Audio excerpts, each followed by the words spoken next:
Britain's most daring heist. August 8th, 1963. In the quiet countryside of England, a Royal Mail train sped through the night carrying millions in cash.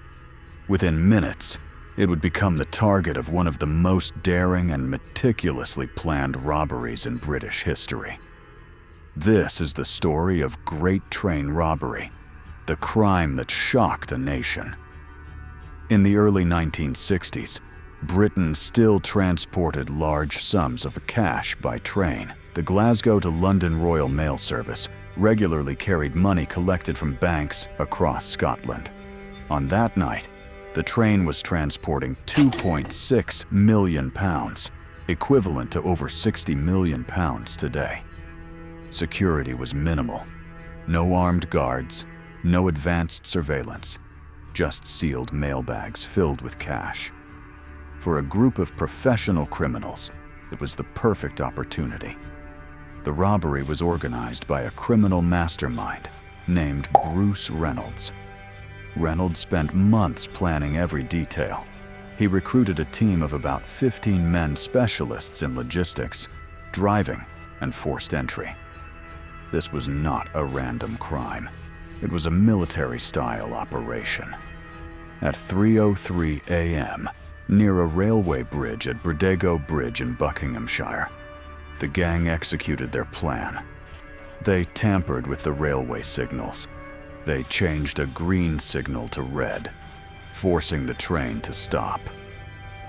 When the train driver stepped out to investigate, he was overpowered.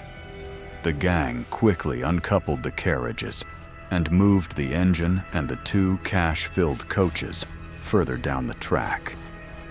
Within 15 minutes, they had transferred 120 mailbags filled with cash into waiting trucks. No shots were fired. No one was killed. But the robbery was complete.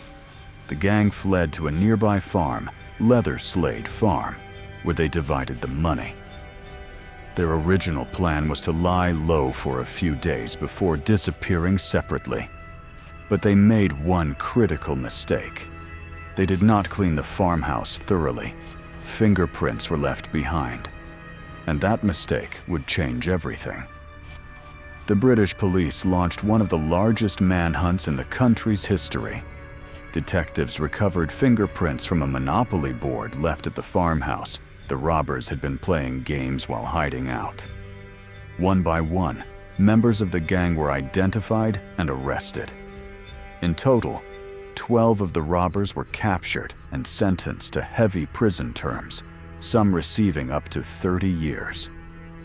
One of the most famous members of the gang was Ronnie Biggs. In 1965, Biggs escaped from prison by climbing over a wall using a rope ladder. He fled to Brazil, where he lived openly for decades because Brazil had no extradition treaty with the UK at the time.